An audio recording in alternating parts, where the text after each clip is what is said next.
Owning a boat comes with a number of perks, like being able to fling your favorite fishing rod around. And here's another perk. Geico's boat insurance covers your boat and your belongings. And with specialist support from agents that are as passionate about boating as you are, there's so much value that you'll want to high-five someone. But not while you're holding your fishing rod. That's a prized possession. So hold on tight with both hands and keep it covered through boat insurance. Get more with Geico.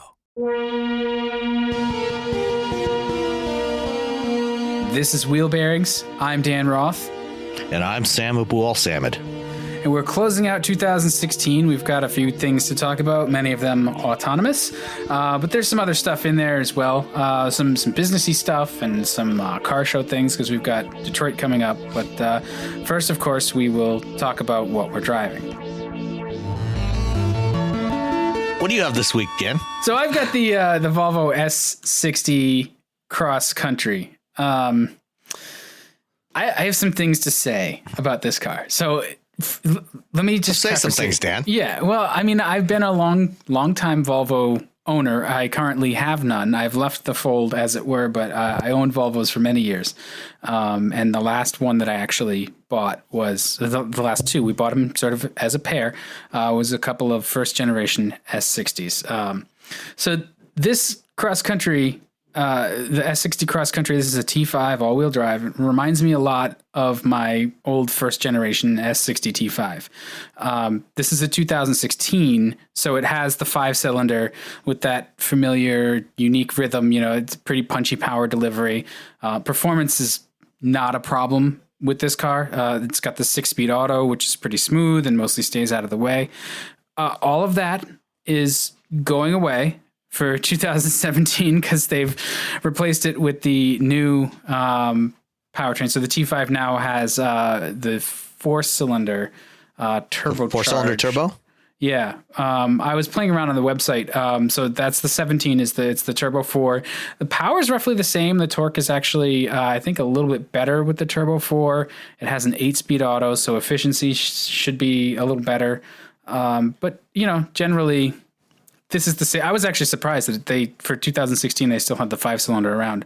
And, you know, nostalgia aside, I feel like Volvo is not going to successfully create a niche where others have failed with the cross-country T5 all-wheel drive, or just the cross-country itself.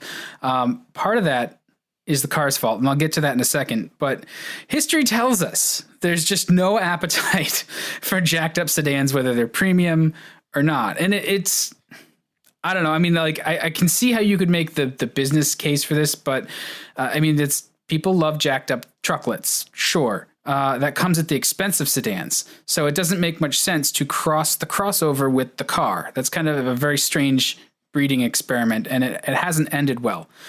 Not only that, history's already shown that it's a hard sell. The AMC Eagle was you could call the Eagle the originator of this kind of vehicle, and I found out that actually the Eagle has some lineage traceable to the Jensen Interceptor FF, which I didn't realize, which I thought was very cool.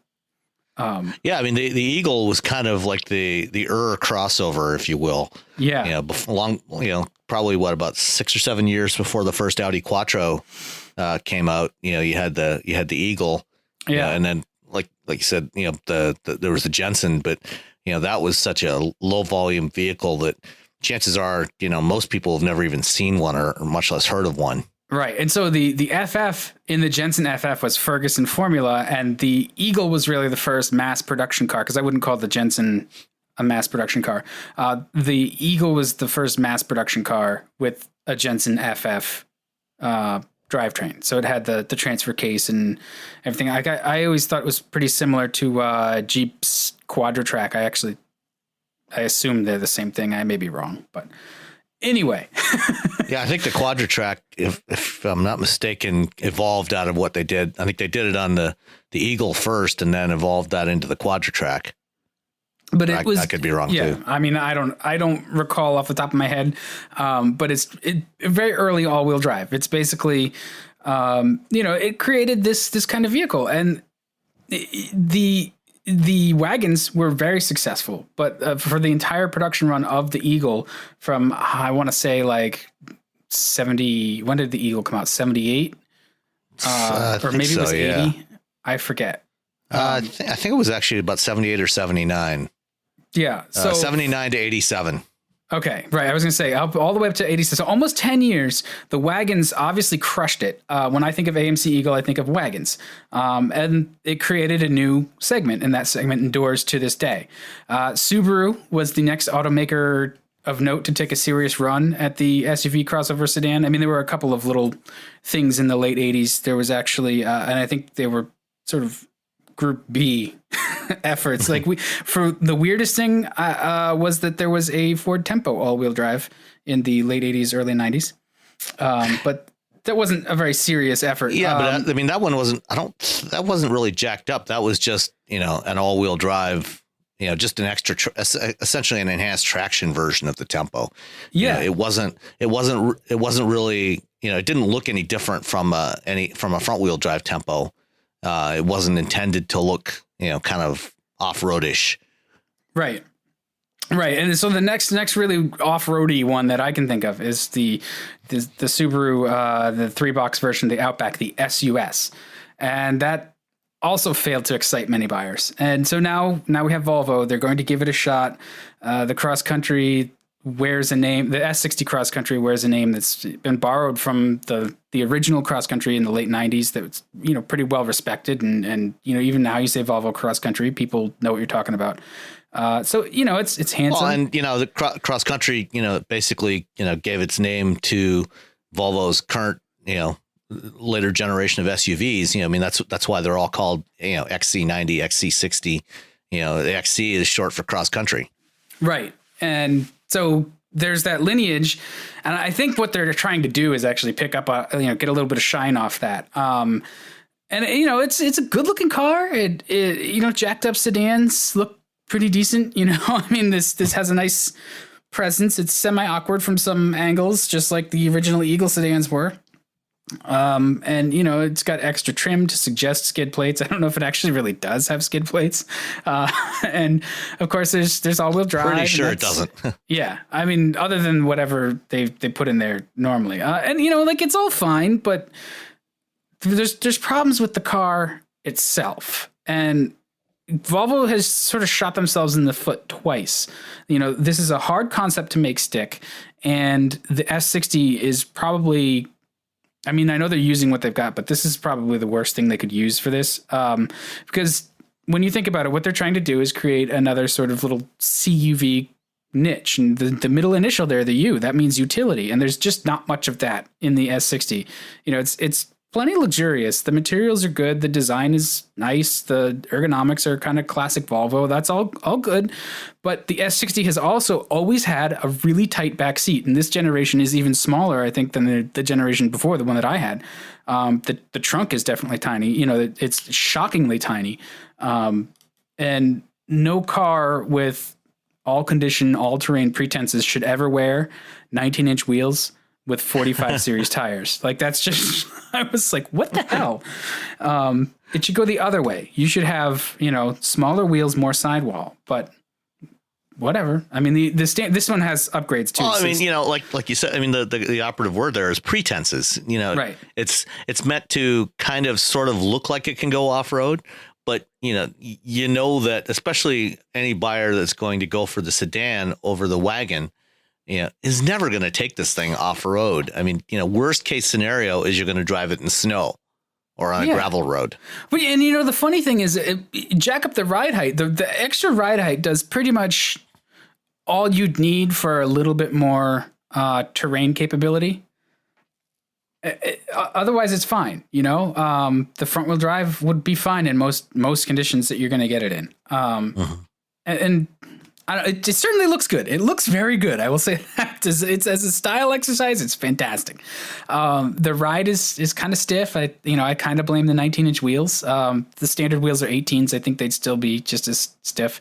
And I feel like for me, Volvo comfort is pretty subjective. People either love the seats or hate them. I like the seats. I hate the head restraints because they're very aggressive and they sort of push me into a weird posture. Then it's not adjustable, so that kind of sucks. Some cars have figured out how to make those adjustable. I find actually in a lot of press cars, I actually take the headrests out, turn them around, put them back in. I don't. So they stop messing with me. I realize I'm opening you put myself them back up. when you're done? No. I'm sorry, guys. I always forget. I'll be more diligent, I promise. It's visibility is okay. It's not great. It's certainly not a real utility player. It's a fine enough car. It drives pretty well. It handles decently. The power is good. The responsiveness is good. Inside, the Sensus infotainment system is still a little bit tweaky, but I like it better here than with the touchscreen and the XC90, even if you give up some capability. I don't even know if you do, but I never really wanted for more functions. Volvo does this thing with their buttons on the center stack. If you don't have that giant screen that they're rolling out across the model lineup, where all the buttons are tiny and they're very closely spaced. And so I had to hunt and peck for things I wanted in kind of a distracting way. Maybe that's more. It looks kind of like an early 2000s era Nokia feature phone. Yeah, that's exactly. Well, and that's, you can actually dial the phone. It's got like a button. It's just got like a full phone keypad in there. Right. Yeah. I'm looking at the photo of it right now. I think that's probably part of like Dan getting old. And so those tiny little buttons are hard. And I'm not, not as used to the cars. So, there's like nav. I kept looking for, map, and it's the nav button, and phone is TEL. So there's some learning curve to the car. And once you acclimate to it, it's probably okay, but it's still, there's a lot of buttons and they're really close together. And I know I harp on needing buttons, but this is not the best way to do buttons. Right.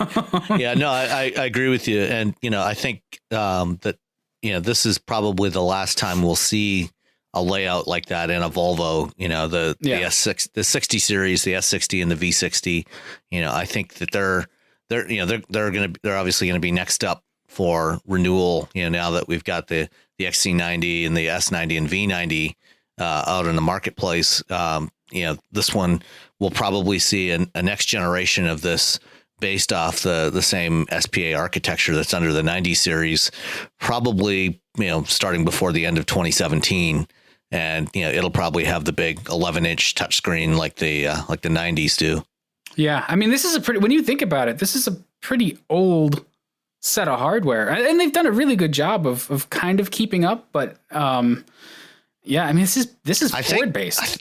I think this might actually be based off of like the second generation European Focus platform, if I'm not mistaken. I believe it's the EUCD, if I recall. Yeah. Oh, so it's probably the older Mondeo, like the late 2000s Mondeo platform then. I think that's right, but that's not the same thing. That's the second gen Fusion now. The Fusion that we have today was derived from this, but it's pretty heavily revised. So this was the starting point for the Fusion that we have today. The rear suspension is completely different on the Fusion. It's got a different suspension layout from what's on this. So this one's a little bit smaller than the current Fusion and Mondeo. It was a good platform. It's a decent car. It's just, and I'm sure, for the, especially for the standard S90 or S60 and V60, it probably works pretty well. Yeah. It's still like, the issues that I've identified are just issues with the car at this point. It's a little tight. It's got a tiny trunk. It doesn't quite measure up to BMW or Mercedes competition, which is, I feel like that's a little bit of a stretch too, but that's where Volvo is trying to stretch itself too. I've always liked Volvos. I really wanted to like this car, but I feel like beyond reminiscing, there's just nothing here in the S60 cross country that isn't done better elsewhere. I mean, if you wanted a Euro style jacked up thing, you could get the Golf All-Track. And I think that's going to be, obviously it's going to be a wagon, but that's going to tick all the boxes that this car does, actually have more utility and be less expensive. So, you could even get a Buick Regal, which is like about the same size, possibly has a little bigger back seat and trunk, and drives actually very well because of its Opel roots. The Regal was, I think, supposed to be a Saturn, and it has, there's some Saab back in there and stuff. Like I was shocked about how well the Regal drove. So you can, again, it's got a lot of good DNA in it. Yeah. So this is not the only game in town.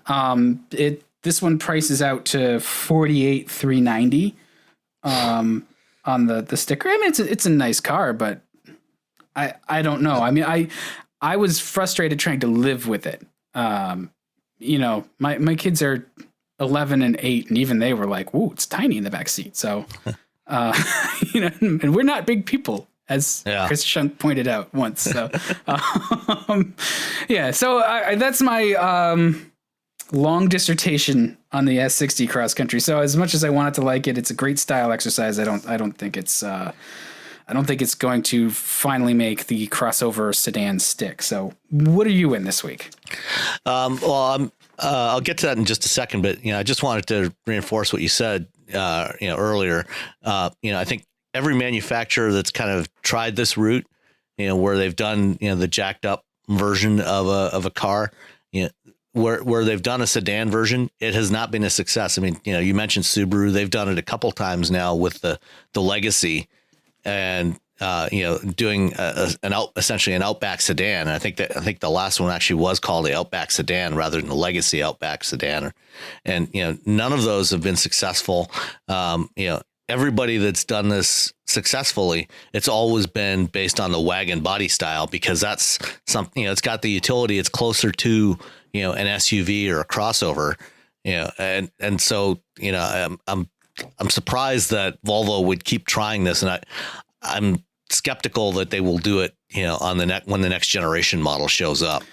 Yeah. I mean, the thing that I guess I lament is there's been this loss of just the plain old all-wheel drive versions. You can't get the V70 or S60, or I get, back in the day it was the V70 all-wheel drive, and then they killed that. And so you couldn't get just the regular one with all-wheel drive. Right, without the added ride height, just to get the traction enhancement.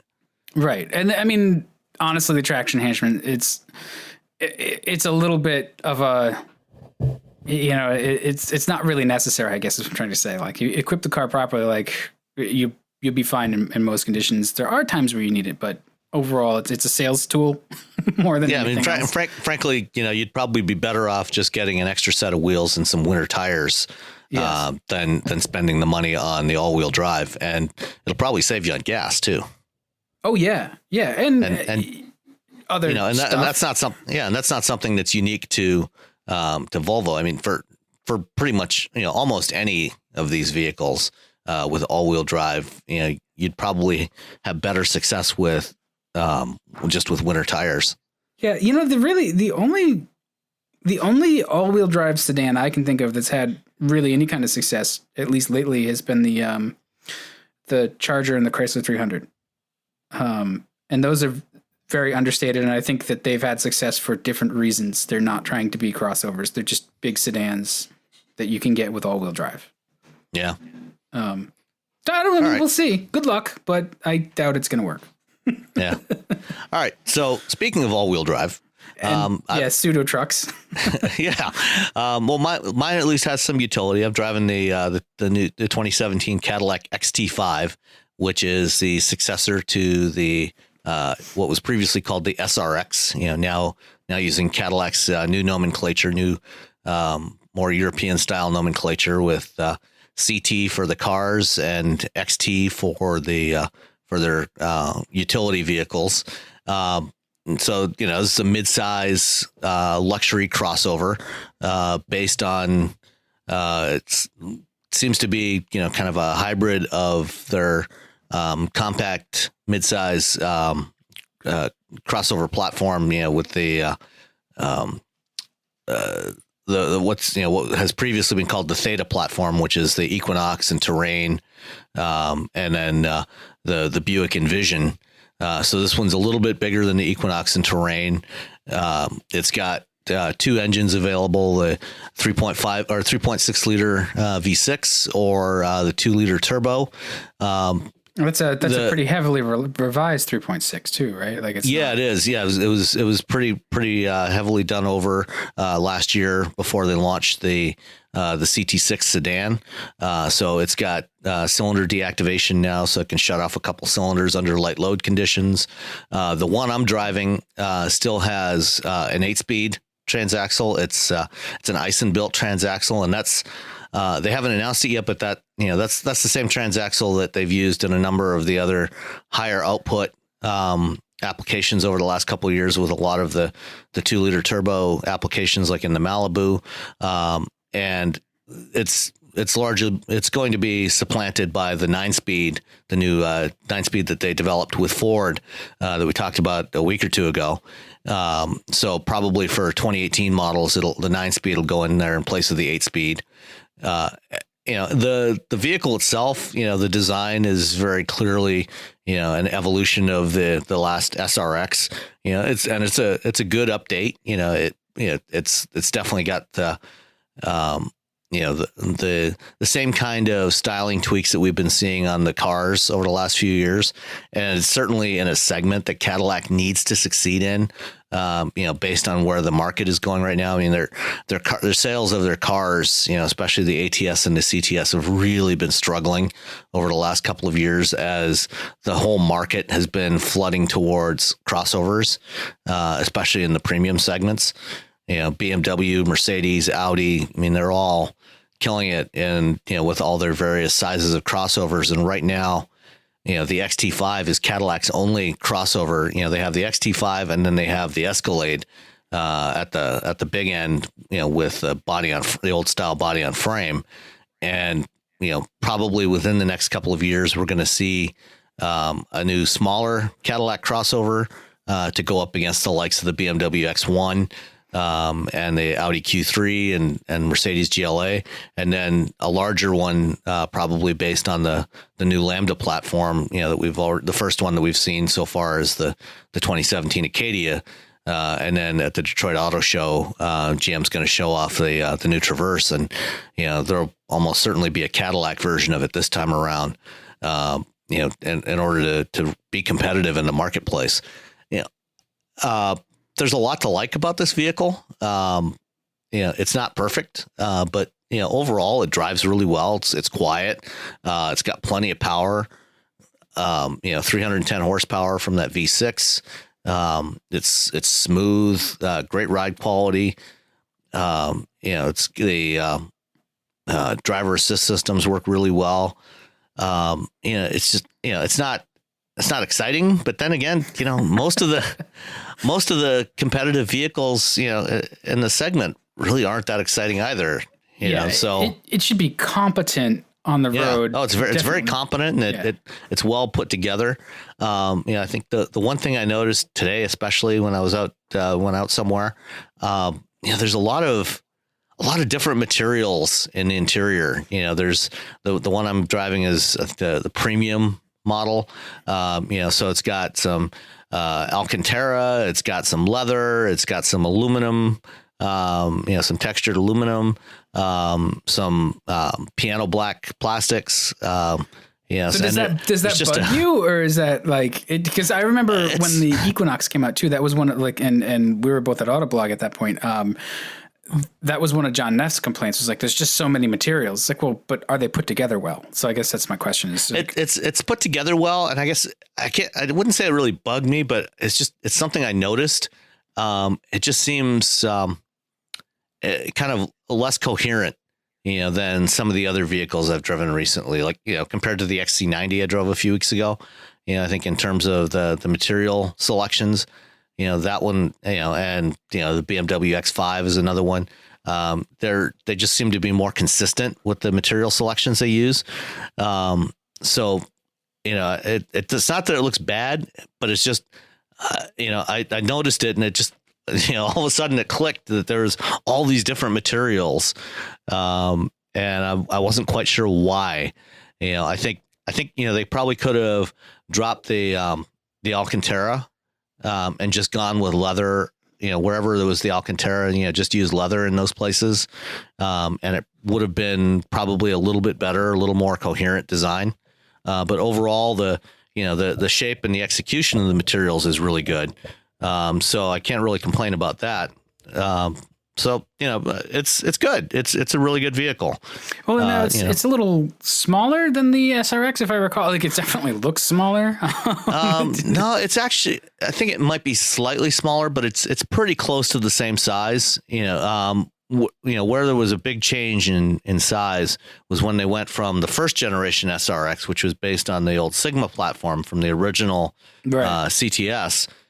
To the second generation, the previous one that came out in 2009, and then this one is pretty close to the same size. I think it might be slightly smaller, but not dramatically so. I mean, there's plenty of room in the back seat, and plenty of cargo space, in the back. I mean, this is strictly a 2-row. There's no 3-row option available in this one, so it's smaller than the GMC Acadia I was driving last week, but definitely. I think it's bigger than, for example, the Audi Q5, and probably the BMW X3. So it's a good size. And what's it stickering at? Let's see. I think this one is about around 50 grand. Around 50. So equipped that way, do you feel like it's competitive with something like an X3 or like a Q5? I mean, those things get really expensive really quick. Yeah, no, I think so. I think with probably with a different package, a different trim package that, maybe, didn't include the Alcantara, and, it's not that I don't like the Alcantara, but, I think, just leaving that out and going with, with something a little bit different, I'd say it's pretty competitive. It's certainly got, like I say, it's got good performance, great ride quality. I would, let's put it this way. I would probably, if I had to choose between this and say a Lexus RX, I would choose this over the RX. Against some of the Germans, might be a little bit tougher competition. I would probably take this over. I would definitely take this over like the Mercedes GLC or the GLC. Yeah, they're screwing with their names now. Confuses me. Yeah. So the GLC is probably the closest competitor to the XT5, or maybe it's the GLE. I don't know, one of those. But I would definitely take it over the GLC. I think it's a better looking vehicle than the GLC.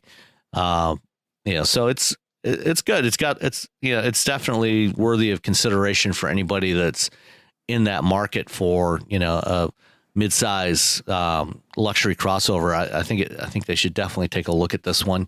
The controls from the last generation, they had a lot more of the touch controls on the center console, and they got rid of that.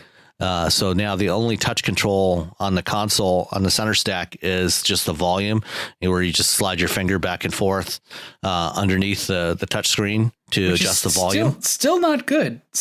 Actually, it works pretty well on this one. Okay. Yeah, I mean, you just put your finger on there and just slide back and forth to go up or down for the volume, and then you've got rotary knobs for the temperature control. For the dual zone temperature controls. The seats are comfortable. Lots of adjustability, and one feature that the seats, at least the driver's seat, has that I always appreciate is adjustable thigh support. On so many vehicles, I find the thigh support coming up in the middle of my thighs. The seat cushion just feels too short, and so I like to be able to extend that out. And this is one car that's got that. Oh, and one other thing about the seats that that's unique to Cadillac that I really like is the warnings for the parking sensors and the lane departure warning.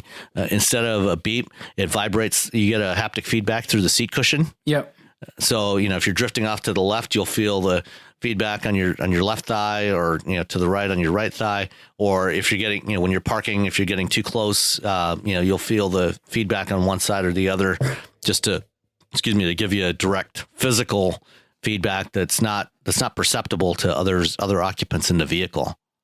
Yeah, and that was one of the things that when they debuted that system seemed really logical. You're gonna pay attention to that faster than a beep that, you know, is only auditory. You know, some cars have the steering wheels that vibrate too. Like that's okay. Did it have a head-up display? I love head-up displays. It does have a head-up display, and it's a full color HUD. So, you know, it shows, you know, different features, you know, so you'll see, for example, the cruise control, the adaptive cruise control, you know, will be in green, and the speedometer readout is in blue. You get, you know, if you're using Android Auto or CarPlay, you know, it'll show you what you're listening to. You can actually, you know, swipe through different displays, get a tack on there, or get different information up there. You know, so it shows you what you're listening to, or if a call's coming in, you can see who's calling you, that sort of thing. So, you know, it's got a lot of good information in there. So that's, you know, there's a lot of things that are really well executed on this vehicle. Yeah, I think that they've really cleaned up the styling, because that when they moved the SRX to the what is it, Theta that it's on now? You know, back in 2009, it was the right move. It got kind of awkward and ugly. Like, they did the best they could, and it looks okay, but it looks really weird from some angles. But whatever, it sold much better. Which was the whole point. And the first generation one actually had some more peculiar proportions, you know, because it was kind of long, and narrow, and I always thought it looked a little odd. So, you know, I think I preferred the second generation. Oh, but there we go. We've got. But I like this one. I like this one even better. I mean, so out of the three generations, this is my favorite of the three. Yeah, I think and that was where I was going. Was they've really brought it together. It does look really good. They've done a great job styling it. So it stands out. And the problem that I, from my completely uninformed perspective, can see is like they're not telling enough people about it. And that's the advertising side of things coming out. Is just, I don't think that they're really. Yeah, there's not a lot of awareness of this vehicle, and I think part of the problem was that whole change in naming strategy when they went from the SRX to XT5. As they've been renaming these vehicles, as they redesign them, it's like the names, having alphanumeric names has no inherent meaning anyway, and then when you keep changing it, it only makes it worse. Yeah. I mean, it's starting to come together. I get it. Like XT. Okay. So XT is going to be the Cadillac crossover / truck things, except for the Escalade, which they're going to leave alone because they should leave it alone because they hate it, but they love it at the same time. So fine. But there's this weird messaging for Cadillac going on. They're trying to attract a much younger sort of cosmopolitan buyer, which I mean, sure, because those are people with money, but I don't know that they're the ones more likely to buy a vehicle in this segment. Yeah, I don't know how much they're hitting the mark, and it's just kind of off-putting to me that I don't know. I'm not getting it, and that's fine. Maybe it's not getting to me, so I'm not seeing it. Maybe they're just being brilliant about where they put their messaging so that it shows up to the right. Yeah, I mean, I don't know if there's much TV advertising for Cadillac these days. We don't have we cut the cord last year, and so I never see TV with ads anymore.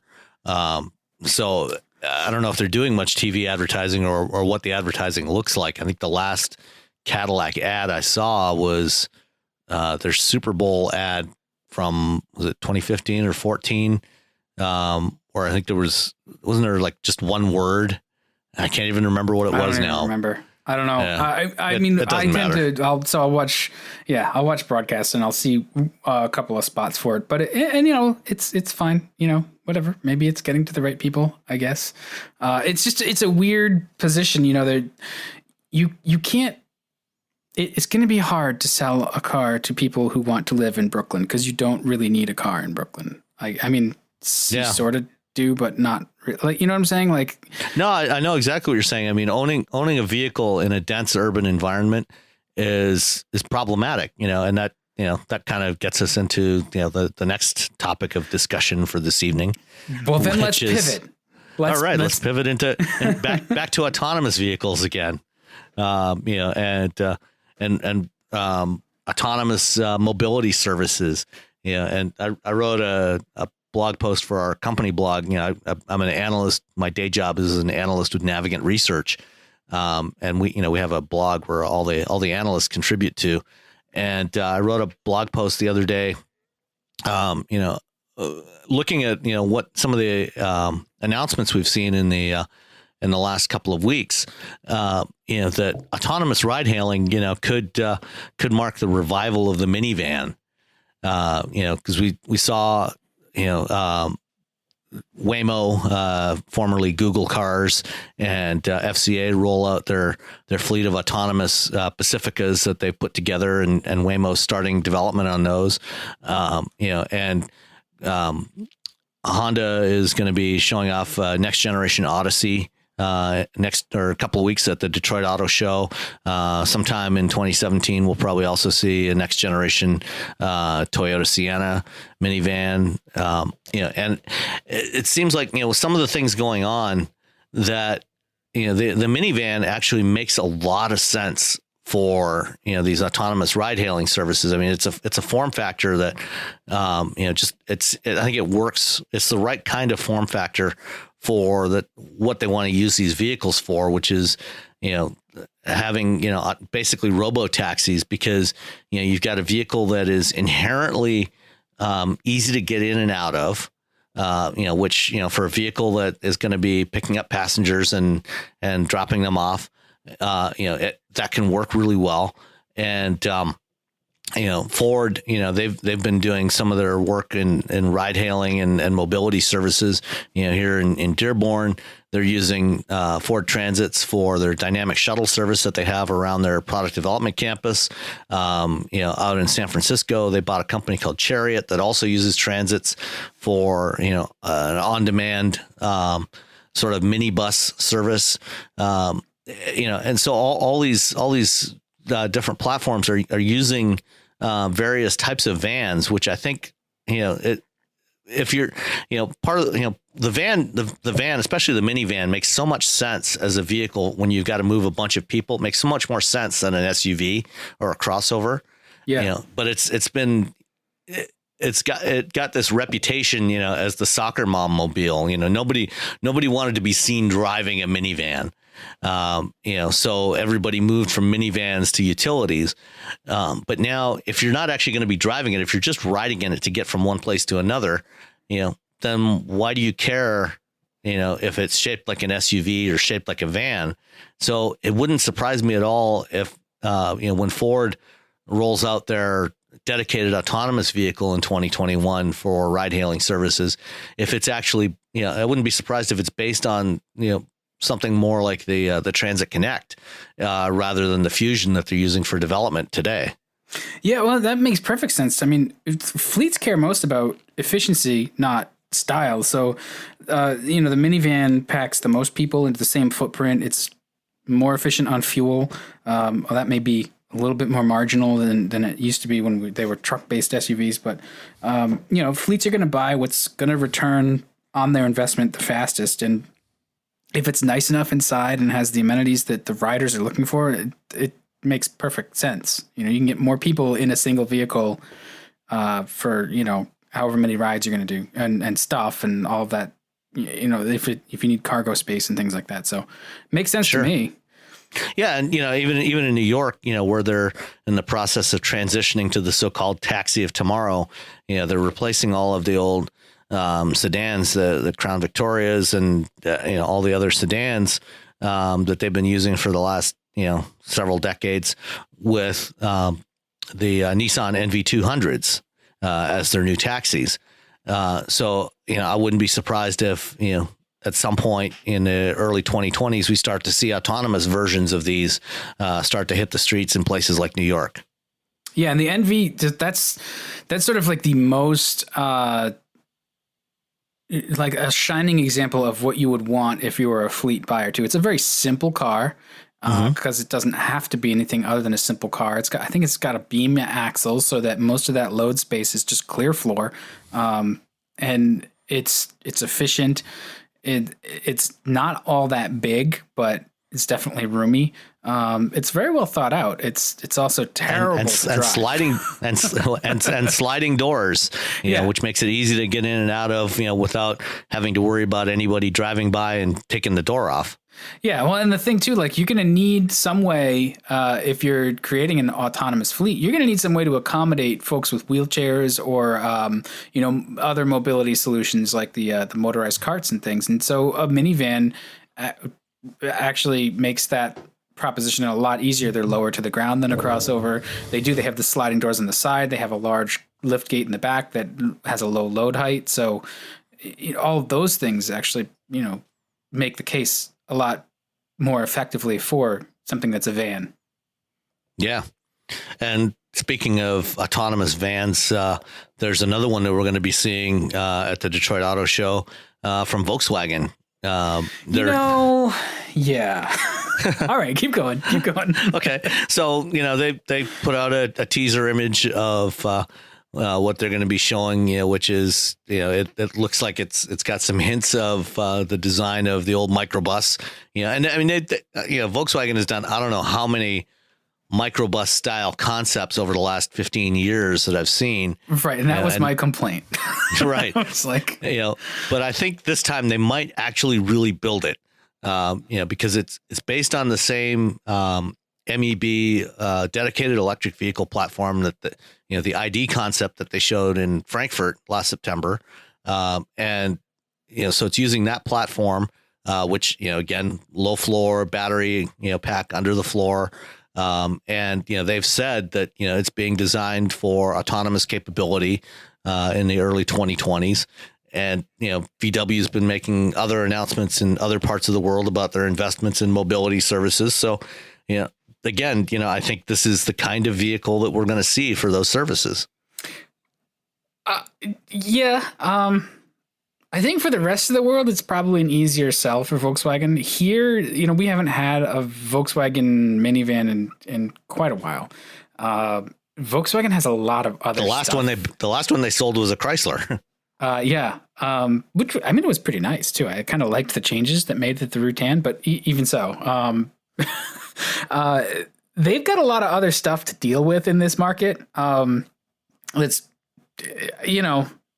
keep looking at the future, I guess, but it's a real uphill battle to just, there's the getting adoption of Volkswagen in the first place is going to be tough for even a fleet operator, right? Unless they cut them an incredible deal. Like or they operate their own fleet, which, sure. We've talked about this before, that I think that, going forward, probably by the mid 2020s, you won't have independent fleet operators. These autonomous fleets are going to be run by the car companies, by the car makers themselves. Well, if it takes out Uber, I'm all for it. Yeah, well, Uber, and they're privately held, so they don't officially report, their finances, but, their latest, the latest report on their in the third quarter, speculated that they lost, about $1.5 billion in the third quarter.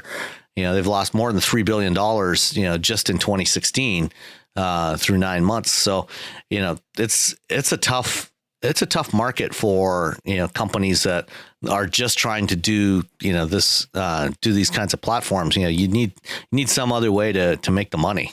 Yeah. Well, and Uber is crazily overvalued. So it's fine. Continue to lose money. Maybe you'll lose until you can make a profit. There's certainly profit to be made there. I just don't think it's, with companies where this is their sole business.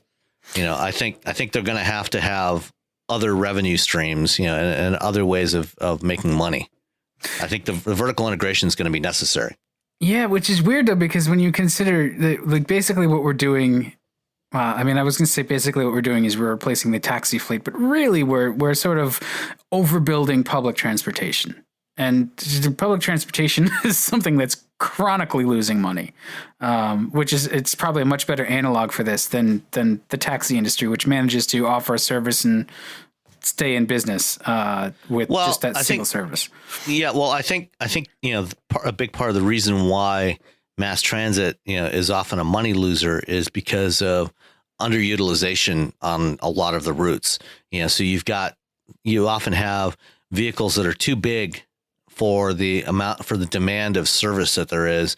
And there's not enough flexibility in those services. Right. That's true. I guess that makes sense, because when you design for like max capacity, right? Like, you design so that your system can handle the times when it needs to have that maximum capacity, but there's really you're limited, especially with something like trains, right? You can take cars off the rails at certain times, but you're limited to how much dynamically you can shrink that capacity. So you've always got a fixed amount of capacity for a variable amount of demand. That kind of sucks. Yeah, I can see how that loses money. And I think, there's always going to be certain, in big cities, there's always going to be certain high density routes where, the traditional style of mass transit with either trains or buses, will work and makes a lot of sense, where you've got enough ridership there to generate enough revenue to be profitable, and then for all the other routes, shifting towards, replacing the traditional mass transit with, a combination of various sizes of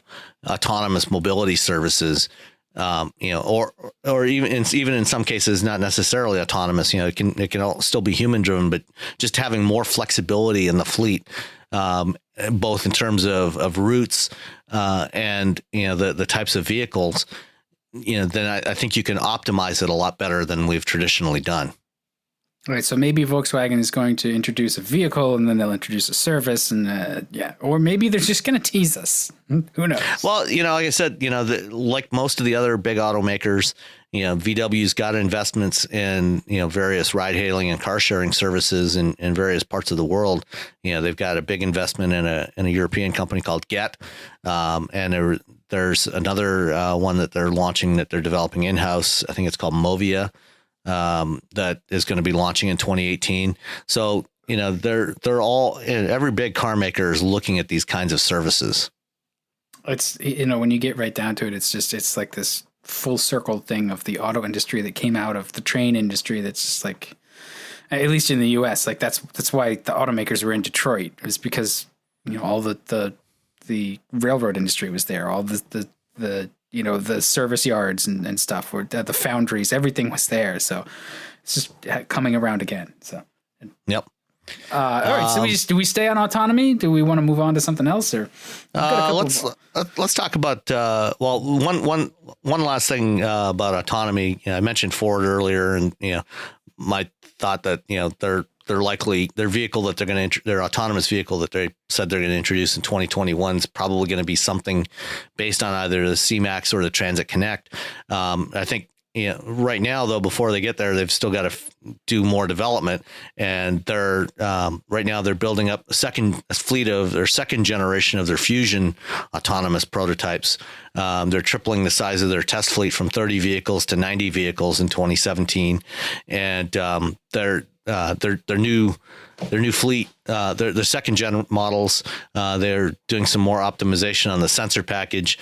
So now, instead of having the four LiDAR sensors on the roof, like the ones we've probably seen previously, they're now going down to just two LiDAR sensors with Velodyne's latest one that looks like a hockey puck, coming off, two of them off of each of the A-pillars, looking kind of like the original Ferrari Testarossa rearview mirrors, and then a couple of roof racks with 3 cameras in each of the roof racks. So it'll be interesting to see how those perform going into 2017 and beyond. So why, if they're going to transition off the Fusion to actually roll things out, why are they using it as a development platform? I mean, I realize the software will be sort of portable, but. Yeah, well, I think one of the big reasons is, and there's they've got a blog post that's coming out on Medium. It'll be out tomorrow as we're recording this, but they mention one of the things in there, and this applies to a lot of the companies that are developing autonomous systems. You notice that a lot of them are using hybrid or battery electric vehicles, because all of these sensors and the processing and the actuators need a lot of electrical power. And so in the the Fusion Hybrid, they've got a high voltage electrical system, so there's enough electrical power to power all of this stuff. Even with that, though, they've added a second voltage converter, power electronics unit, to do the voltage conversion to power all these components, so that they can ensure the basically a redundant system to make sure they have enough power and that it's reliable for all this stuff. So right now they don't have a hybrid version of the Transit Connect, and the C-Max is a little bit too small. There's not enough cargo space for all the stuff in there. So I think that's why they're using the Fusions right now. I see. And I mean, that brings up a couple of points, right? Like that may change when we go to 48 volts on, most cars, maybe not. But the other thing is, reading about further down in the post, they talk about how it sees and it uses its LiDAR to continuously scan and stuff. My concern about this is just like, what happens when those sensors get iced up? Like, what happens in the snow? Does the thing just stop? And what are they doing to sort of get around that? I mean, I know that you could use GPS, but GPS is only accurate to like 16 feet roughly. There's a brand new European system that's continuing to be rolled out that's going to be accurate, much more accurate. Can you use that to actually position the car when it can't use its local sensors? Or what's their play? I mean, it's just like, we're in winter. Like, how does this thing get around in a snowstorm? That's a good question. One of the things they mentioned in the blog post is that they're in addition to the LiDAR and the cameras, they've got short and long range radar sensors. And the radar sensors can see through falling snow, or fog. But the problem there is, as long as the snow is not, and ice and salt and slush is not building up on the window covering the sensor itself, right? In which case then it becomes blind. And the same thing applies to the LiDAR sensors and the cameras. When they get covered up with salt and road crud, they're going to be blind as well. And so that's something that, at least on the vehicles we've seen so far, has not been addressed. I've talked to engineers from a lot of different companies, and they're trying to develop solutions to keep those things clean, and keep them clear so they can see. But, one of the, you mentioned, using the GPS, and its lack of precision, for something like autonomous driving. And, they're actually going to be relying more on the sensors than on GPS for the navigation, for localizing the vehicle, figuring out where the vehicle is on the road, using high definition maps, that have, the static objects that are along the road, overpasses and buildings and so on, and using the sensors to compare what the sensors see to what's on the map, and figure out where the car is on the road, triangulate off those static objects. Oh, you mean like a person does? That's terrifying. Yeah, just like a person. So they, it's going to be essential that they come up with reliable solutions that keep these sensors clean so they can see. Otherwise, they're just going to stop dead in their tracks. Yeah. Yeah. Well, I mean, they'll solve it eventually. I'm just eventually. Curious. Oh yeah. I have no doubt they will sooner or later come up with a solution. I mean, I've seen one solution from one company that I can't really talk about yet. That has wiper blades that come up out of the roof and sweep around the LiDAR sensor to clean it. But we'll see how robust a solution that is, or if anybody comes up with something better. Yeah, they're gonna have to have like the automated hand that can reach out and snap the wiper blade against. Yeah. Well, that's actually why they have it, so it retracts down underneath cover, so it's not covered. It doesn't get iced up. When it needs to clean, it comes up and sweeps around the sensor and then retracts back down, into a covered space. Because you're right. I mean, anybody that's driven in winter conditions knows that you get ice that builds up on the rubber blades, and then those don't work either. And it's just you just got to wing it and pretend you know where you're going. Yeah, I mean, just point and just like aim the car and just take your hope for the best. Yeah, just hope for the best. All right. I think the other thing that you had put in here about self-driving was the tantrum that Uber threw with their self-driving cars. They called up Auto to put their self-driving Volvos on self-driving Volvos and drive them to another state. That was entertaining to watch, Yeah. but I mean, it was a PR stunt by Uber. Basically, the state of California said, look, you've got to pay for this permit for testing self-driving cars. And part of that process, when you apply for that permit for testing, is the companies doing the testing are also required to report back in to the state, when all of the any incidents that they have with the cars and any disengagements that they have where humans actually have to take over from the autonomous system. And I think that's probably part of why Uber didn't, $150, for the fee, for the registration fee is peanuts. Right. But I think it's just that they didn't want to report any of the data back to the state like all the other car makers do. Because that's right. That's been some of the chatter is, reading through the Jalopnik post that we were kind of using for our rundown is, some of the chatter is that it's just California being greedy and business hostile and, asking for tribute, basically like pay us the money and you can do your thing. But really the permit itself is not, I mean, it's a pittance. It's very small money. It's so it seems like it's the really reporting requirements that are more the issue. The issue is, and I think that's perfectly legitimate, on the part of the state. They want to understand, how these systems are working, so that they can figure out what, if any, regulations, they're going to need on these. How do you regulate these vehicles, once we start to deploy them for real? Yeah, well, I mean, at a certain point, the state works for the people and not for the corporations. And I realize that, like corporations are people too, whatever. Thanks, Mitt. But still, you can't put private enterprise. You clearly haven't been paying attention, Dan. Yeah, I know. This is a corporatocracy now. We should have a different political podcast. Okay.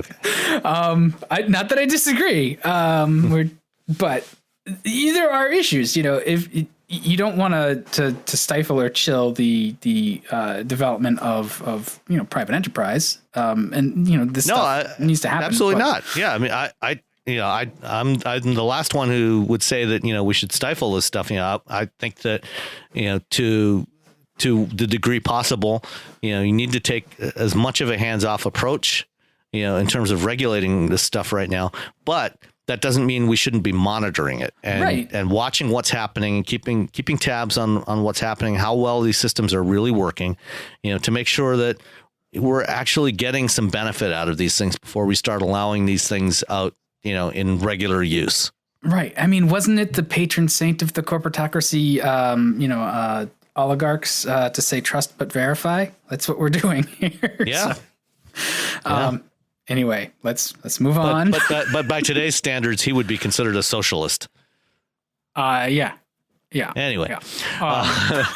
But yeah. So anyway, just to finish off that topic, in order to get those vehicles off the road, the state of California ended up rescinding the vehicle registrations. So they basically took the license plates away from these vehicles and said you cannot drive these vehicles on California roads anymore. And so they trucked them off to Arizona, where the governor had put out a little tweet storm saying, bring your cars here and test them, do whatever you want here. We don't care, Well, I mean, so first of all, Arizona is a lot less dense population wise. There's just not that many people. Compared to someplace like California. The city of Phoenix is pretty dense. I mean, that's a pretty dense urban area, and that's where they're going to be testing. Yeah, I mean, is it as dense and because Uber before they were testing in San Francisco area, right? Like, yeah, no, Phoenix. Phoenix is is as much a dense urban area as any other major city. It's going to it doesn't have some of the challenges of San Francisco. I mean, San Francisco has some unique geography. Yeah, for sure. Without a doubt, in terms of the hills and the types of roads. But in terms of the urban density, I think that Phoenix is probably just as much, if not worse, than San Francisco. All right. Well, we made it through that whole piece without, turning density around into a pejorative statement. So I'm proud of myself. The other thing that I put in the rundown was that, we talked about Tesla and they're sort of like, because we're talking about the future of transportation, we talk about them on an ongoing basis. But one of the things that we come up against with Tesla is their ability to scale. And they're at this awkward point in their development where they were a premium thing. They had the Roadster, they had the Model S. Now they're adding more models, and as they do that, some of the perks, as they should really become a full-fledged mainstream automaker, some of the perks, those premiums that Model S owners have enjoyed, like the free access to the supercharger fleet or network, is going to have to be trimmed. You're going to have to pay now, beginning January 1st, you're going to have to pay to these superchargers once you've exhausted your 1,000 miles worth of charging credits. So that's new. And how are they going to handle that? And do you think that they're going to have difficulty with this, or they're dealing with the, like, hey, we're growing, our product is taking off, and it's just some of the stuff that you're going to have to deal with. The infrastructure, there's a lot of, competition for spaces at the superchargers now. And so we're going to have to start charging people. Yeah. I mean, the fundamental problem, when they first started rolling out the superchargers a few years ago, they said, this is going to be free, for all Model S owners, and then later for Model X owners, fast DC charging, which was great. But it was always intended to be an enabler for long distance driving. So they started building out a network of supercharger stations, across the country on some of the major routes, starting with some of the major interstate routes, and then gradually expanding out to other routes, so you have a number of options, if you want to drive cross country or drive long distances in a Tesla. So the problem, where the real problem lies is not in those stations that are out along these routes. It's in the urban areas where, there's a high density of these vehicles. And, so what ends up happening is, where you've got a lot of vehicles, people want to use the stations, and, so they'll go park at a supercharger and then go off and do some shopping or have a meal or whatever. And so, some of these stations, like, for example, there's one I know of in Los Angeles that's in the parking lot of a major mall. Other ones, are in various locations where, there's a lot of people around, and it's actually a relatively small proportion of the stations that are the problem, but people will go and park their car and leave it there for, 2, 3, 4 hours.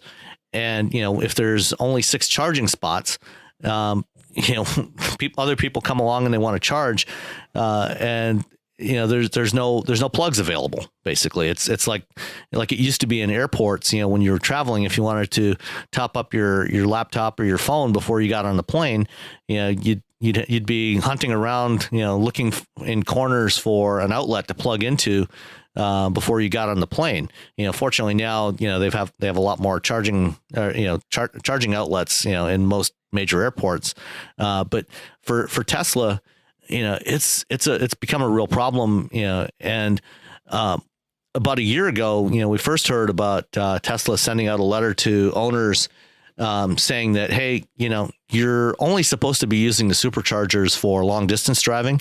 You're not supposed to use it for local driving, because a lot of people, would go to their nearest supercharger and top up their cars instead of charging them at home. So it's less of a bait and switch than it seems. Then it's just kind of, hey, we're going to do this thing to maybe realign the utilization of this network to what we intend it to be. Right. I mean, it is kind of a bait and switch. I don't think it was a deliberate bait and switch. I think it was, they didn't really anticipate how people would end up using them. And I think that they didn't, especially for the stations that are closer to urban areas, or, where there's a lot of density of these vehicles, they probably, didn't really think carefully enough about how this whole process was going to scale. And especially now, as we're getting closer, to launching the Model 3, which is supposed to be a really high volume vehicle, it's going to be even more of a problem. So, what they're doing now is they're starting to charge customers for leaving their cars plugged in after it's fully charged. So I think you have like 5 minutes of grace period after the battery is full before you have to move the car. And then after that, they start charging you 40 cents a minute for parking the car Holy there, crap. which that can get expensive really fast. Yeah, but Tesla owners are rich. They're just not going to care. Well, Model S owners are fairly affluent, and Model X owners, but when you start talking about Model 3 owners, right, that's not necessarily going to be the case. I mean, I know a number of people that have ordered Model 3s that are not, they're not wealthy, but of course, they're not going to have free charging anyway. They're going to have, I think Model 3, you're not even going to get any free charging. I think S and X owners will get 1,000 miles a year, right, of charging for free, and then they have to pay. And I think Model 3 owners are going to have to pay up front. They don't get any free charging. Right. Should have climbed out of the bargain basement, folks. No, I'm just kidding. Anyway. All right. Well, I mean, that's something that we're going to see too. Like they've got the sort of most established thing going. So we'll see how that all shakes out. Well, there's one other problem that Tesla has, that is kind of potentially self-inflicted. And, that's the fact that, they have a proprietary charging connector that no other manufacturer can use.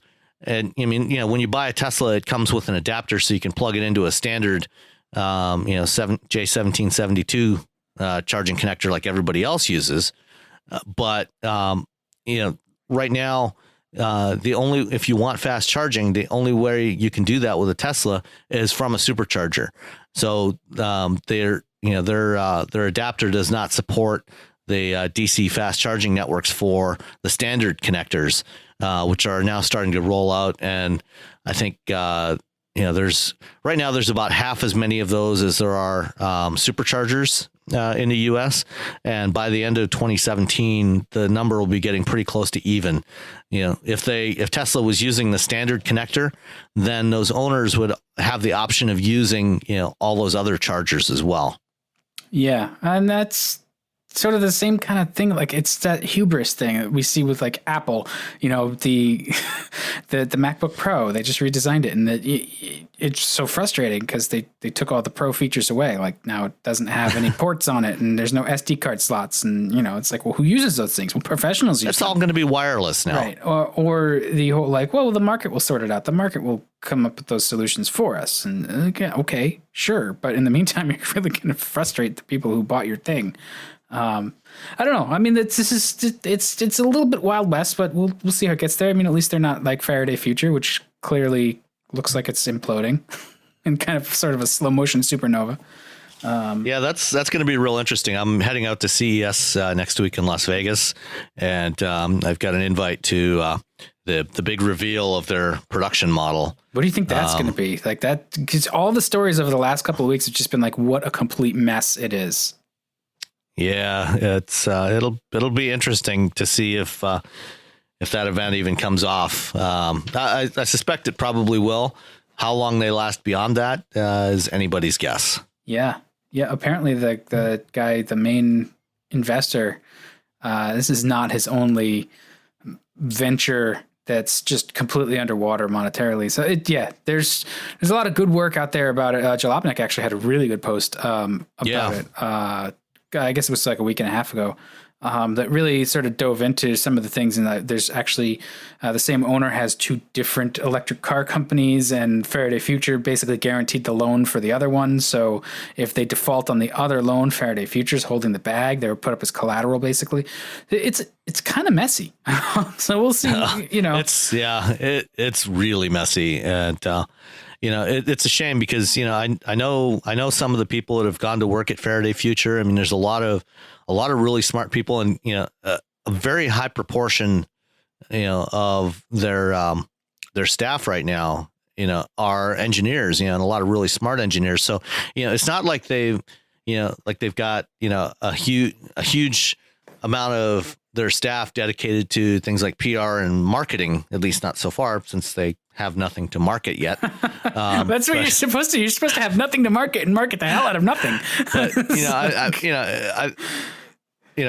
people like Pete Savagian, who left GM earlier this year to go there, to I think he's like their head of vehicle engineering or powertrain engineering, and Merritt Johnson, who way back in the day, she wrote for Autoblog for a while. Right. And she used to be an engineer at GM and then was at Honeywell, and now she's at Faraday. So, there's a lot of really smart people there, that I'm sure are doing a lot of really good work. And it's a shame to see, a company apparently so utterly mismanaged, and squandering, this opportunity.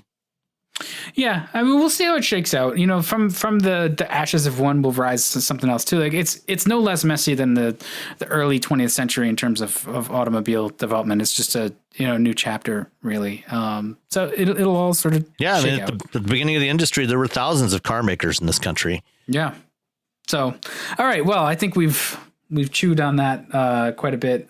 We didn't have any questions this week, from what I could see, unless you have something in your back pocket. No, I did not see anything come into the inbox. Send us your comments, questions at wheelbearingscast@gmail.com, or on the Twitter at wheelbearingcast, drop the vowels, or on our Facebook page. Right. Yeah, and we're around. Obviously, your Twitter handle is at Sam Abelsamid. Mine is at Boston_auto. There are ways to catch us. So chime in, questions, comments, all of those things, and we'll do one more. I think right before. It may not post before the end of the year, so there'll just be one more that we record right before 2017. So with that, I think we should wrap it up and head to bed because it's late. Yeah, absolutely. And make sure you tell all your friends to listen to the show. Yeah, exactly. And just send money, 10s and 20s. Yes. Unmarked, please.